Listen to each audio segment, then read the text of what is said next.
Starting with the name of Allah Almighty, who is the most gracious and the most merciful. Assalamu alaikum. I am Ahmed Ali. हम class 11 chapter number 1 measurements पढ़ रहे हैं और previous lecture में हमने पढ़ा कि plane angle किसे कहते हैं, जो कि हमारे पास 2 डायमेंशनल एंगल होता है। फिर हमने उसको डिफाइन किया ब्रीफली। फिर हमने कहा कि प्लेन एंगल का यूनिट क्या होता है। फिर हमने रेडियन को डिस्कस किया, radian is the unit of plane angle.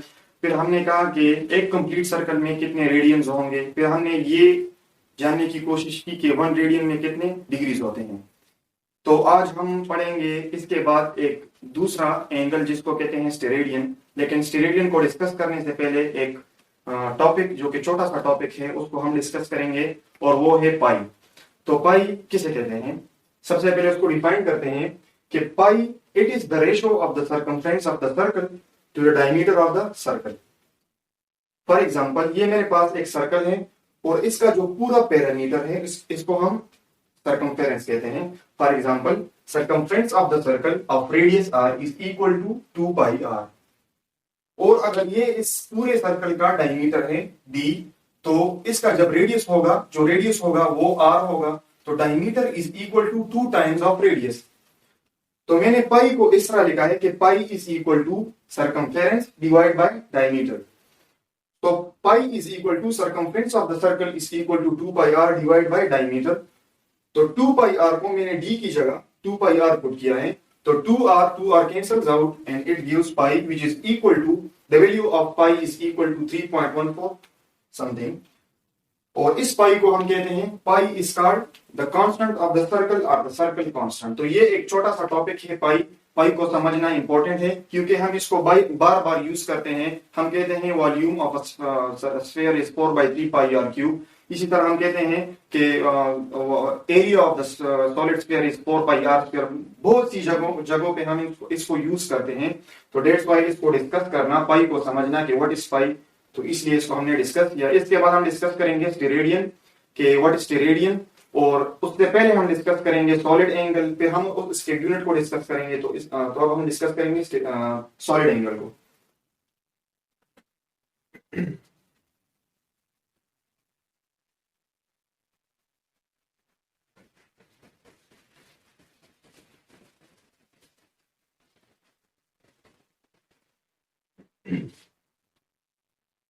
solid angle it is a 3-dimensional angle। इसको डिफाइन इस तरह करेंगे, the three-dimensional angle subtended or formed subtended at the center of a sphere।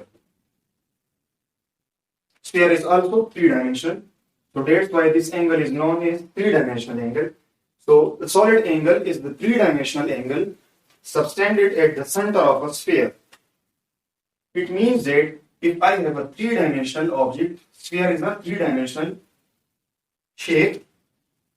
अब इसमें जो स्फीयर के अंदर 3-डायमेंशनल जो एंगल बनेगा, यहाँ पे जो एंगल बनेगा किसी सरफेस की वजह से, उस एंगल को हम कहेंगे सॉलिड एंगल, क्योंकि सॉलिड एंगल 3-डायमेंशनल एंगल होता है हमारे पास। तो ये है हमारे पास सॉलिड एंगल, और इसका जो यूनिट होता है, क्योंकि प्लेन एंगल और solid angle these are called supplementary units, these are called supplementary quantities. और इनके जो यूनिट्स होते हैं, प्लेन एंगल का यूनिट होता है radian which is the supplementary unit, और इसी तरह सॉलिड एंगल का जो यूनिट होता है उसको हम कहते हैं steradian which is also called supplementary unit and it is the unit of solid angle. तो ये है हमारे पास three dimensional angle subtended at the centre of a sphere. क्योंकि स्फीयर एक 3-डायमेंशनल ऑब्जेक्ट है, तो इसमें जो एंगल भी बनेगा वो भी 3-डायमेंशनल होगा। ये मोर क्लियर होगा जब हम स्टेरेडियन को डिस्कस करेंगे। तो इसके बाद हम डिस्कस करेंगे स्टेरेडियन को which is the unit of solid angle.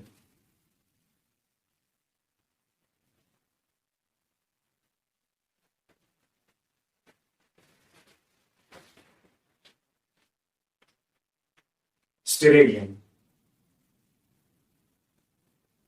इसको रिप्रेजेंट करते हैं एस आर से।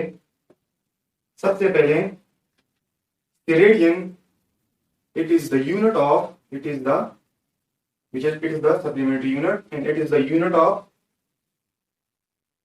solid angle, which is 3-dimensional, 3D. अब इसको डिफाइन इस तरह करेंगे कि the solid angle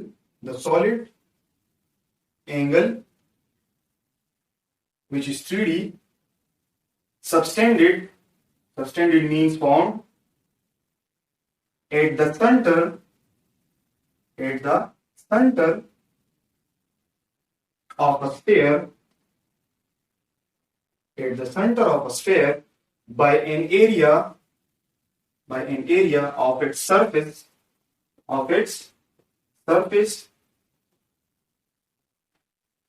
equal to the square of the radius of that sphere, then that angle which is subtended at the center of the sphere will be called 1 steradian. For example, मेरे पास एक sphere है मेरे पास, जिस तरह football होता है हमारे पास, इसी तरह एक स्फीयर है which is 3-dimensional object. इस पे मैं एक सरफेस, अपनी मर्जी का एक सरफेस सेलेक्ट करता हूं. Let's suppose this is that surface having some area. This is that surface, ये वो सरफेस है जिसका कुछ एरिया बनेगा, और इसका एरिया जो भी बनेगा उसको हम डिस्कस करेंगे कि किस तरह. अब जो सरफेस में कंसीडर करूंगा, जो सरफेस मैंने कंसीडर किया है, इसको आप कंसीडर कर सकते हैं कि ये हमारे पास एक स्फीयर, और उसके ऊपर मैंने ये एक सरफेस कंसीडर किया है. जो सरफेस मैंने कंसीडर किया है वो सरफेस उस स्फीयर के सेंटर पे एक एंगल बना रहा है, और वो angle in the form of a cone बन रहा है. इस तरह बन रहा है जिसके सेंटर में एक एंगल बन रहा है. और अगर आप इसको गौर से देखें तो ये एंगल जो बन रहा है सेंटर में, बिल्कुल एग्जैक्टली जिस तरह कोन होता है हमारे पास, जिस तरह कोन होता है, एग्जैक्टली उसी तरह का ये सरफेस इस स्फीयर के सेंटर पे एक एंगल बना रहा है, और ये एंगल जो है इसको हम कहते हैं सॉलिड एंगल.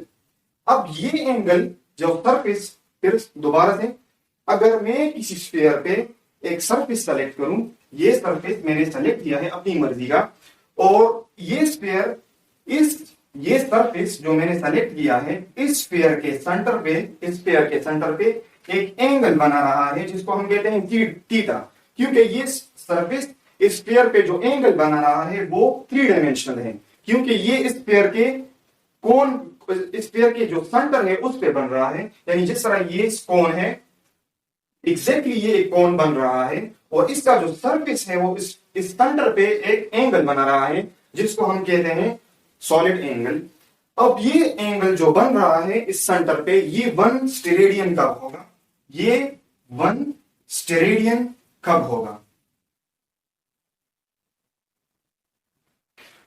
तो इसको समझने के लिए इस डेफिनेशन को हम दोबारा से देखेंगे कि the solid angle subtended, this is a solid angle which is formed by a surface which we have considered at the surface of the sphere, which makes an angle of theta at the center of the sphere.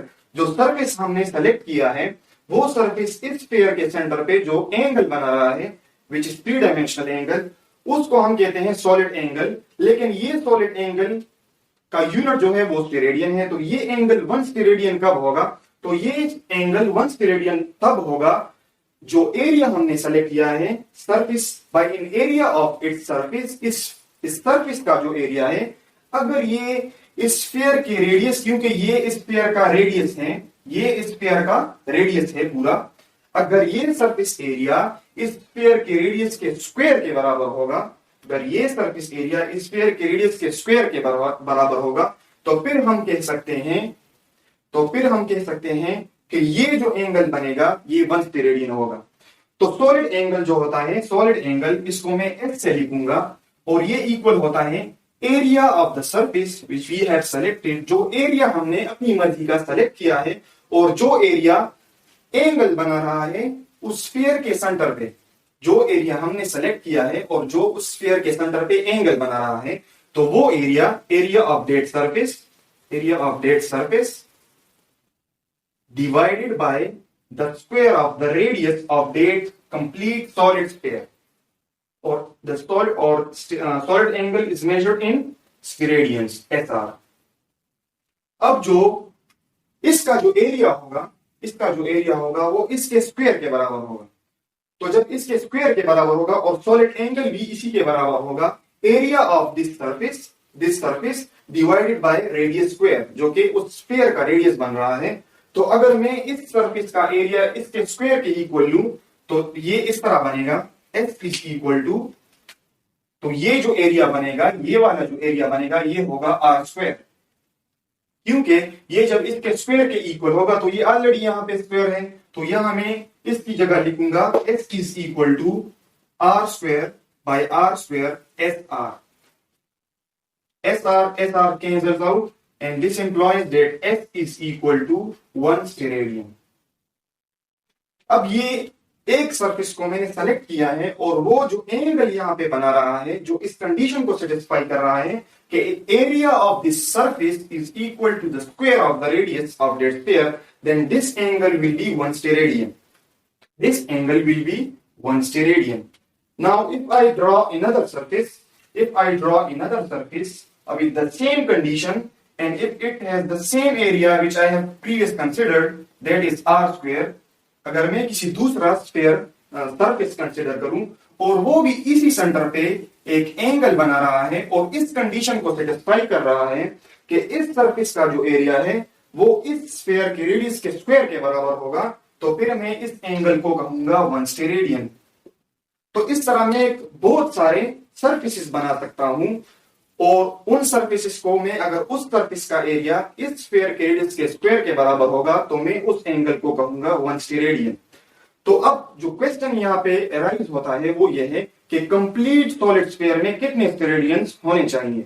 तो उसको calculate करने के लिए, क्योंकि ये एक complete sphere है, तो कंप्लीट स्फीयर के लिए मुझे कंप्लीट स्फीयर का एरिया रिक्वायर्ड होगा कि कंप्लीट स्फीयर में कितने स्टेरेडियंस होते हैं। तो हमें पता है कि for a complete sphere, for a complete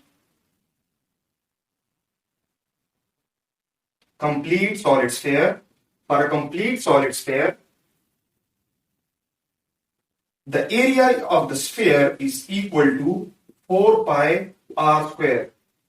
वो कंप्लीट स्फीयर का जो एरिया होता है इस कंप्लीट स्फीयर का, क्योंकि मैं कंप्लीट स्फीयर में स्टेरेडियंस कैलकुलेट करना चाहता हूं कि पूरे स्फीयर में कितने स्टेरेडियंस होंगे, तो कंप्लीट स्फीयर का एरिया होता है 4 pi R square. अब मैं इसी फार्मूला को यूज करते हुए कैलकुलेट करूंगा कि एक कंप्लीट स्फीयर में कितने स्टेरेडियंस होते हैं।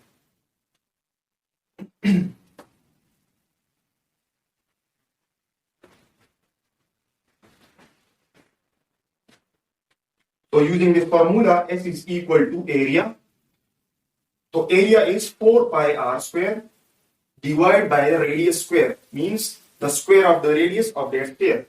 So this gives S is equal to 4 pi steradian. यानी इसका मतलब है कि कंप्लीट सॉलिड स्फीयर में कितने स्टेरेडियंस होते हैं, 4 pi स्टेरेडियंस होते हैं। अब इसको समझना इस तरह है हमने कि इस 4 pi का क्या मतलब है।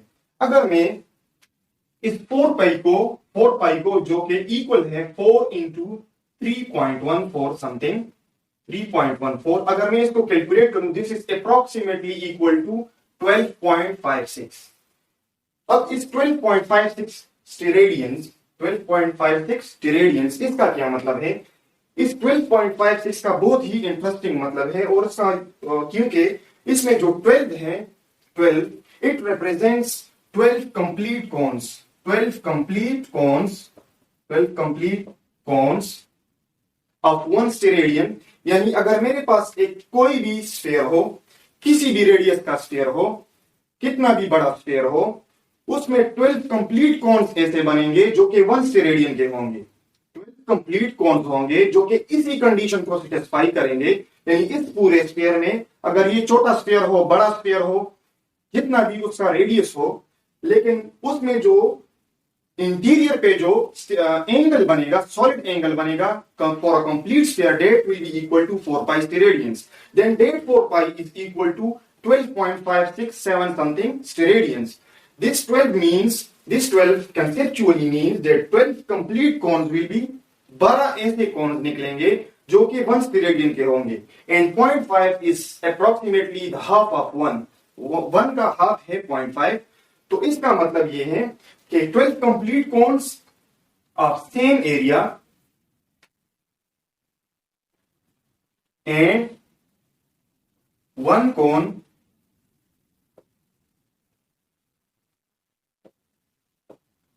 with comparatively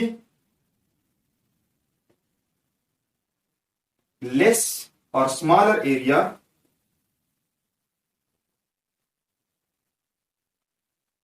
are there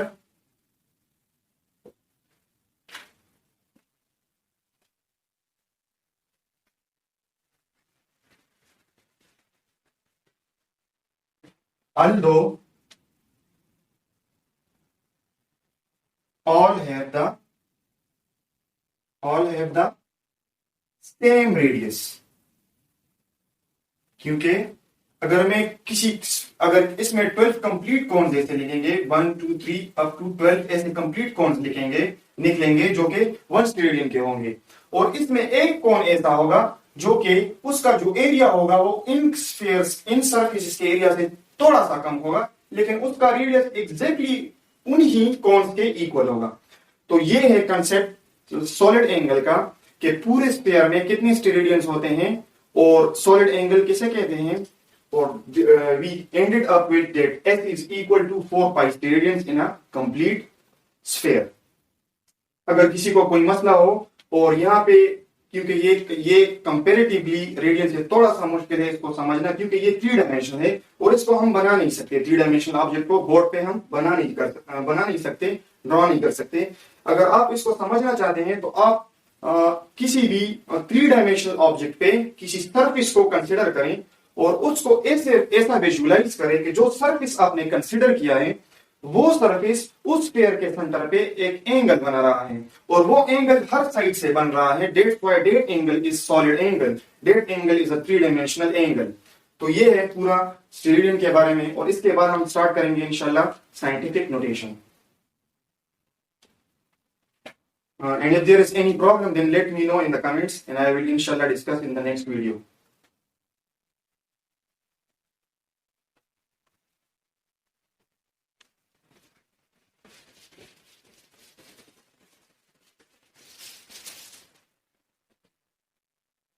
Scientific notation. Scientific notation. Scientific notation.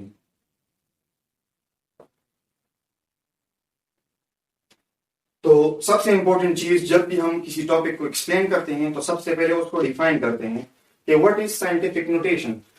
So writing numbers in powers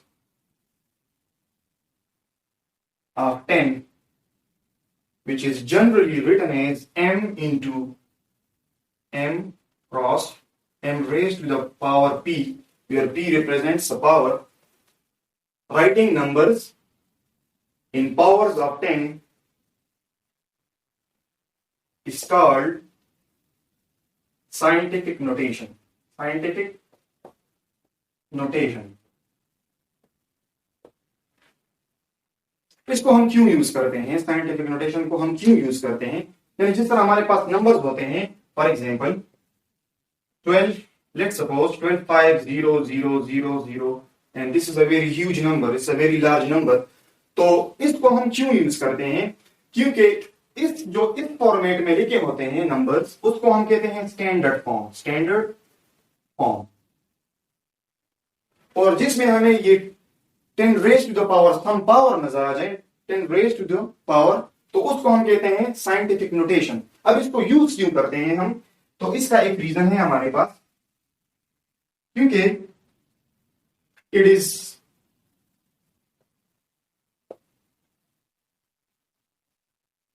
very easy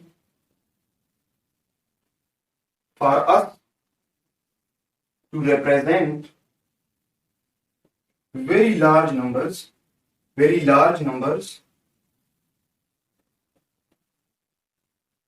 or the other way, or very small numbers,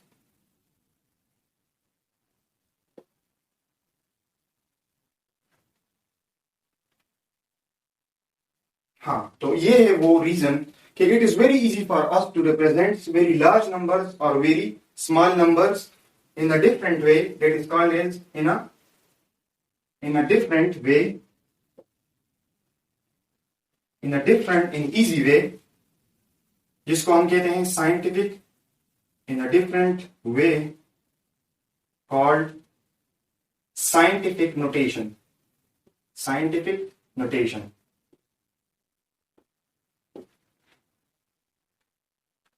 For example, अब हम एग्जांपल लेंगे. फॉर एग्जाम्पल, अगर मैं बहुत ही बड़ा नंबर लूं, for example it is 1256 और let's say it is 1256 123000, let's say this is a very large number. तो इसको लिखना ये बहुत ही बड़ा नंबर है. और इसी तरह अगर मेरे पास बहुत ही छोटा नंबर हो, let's say this is a very small number, तो इसको, ये दोनों नंबर स्टैंडर्ड फॉर्म में गिवन है क्योंकि इसको हमने साइंटिफिक नोटेशन में अभी नहीं लिखा. तो इसको साइंटिफिक नोटेशन में किस तरह लिखेंगे? जब हमें पॉइंट गिवन ना हो, यहां पे अगर मुझे पॉइंट गिवन ना हो तो इसका मतलब है कि पॉइंट इज लाइंग हियर.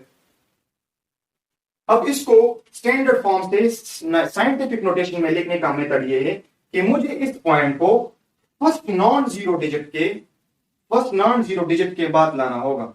यानी मुझे इस पॉइंट को फर्स्ट नॉन जीरो डिजिट, इसमें first non zero digit is 1 is a non zero digit. This is not a first non zero digit, this is the first non zero digit. तो मुझे इस point को इस first non zero digit के बाद लगाना होगा.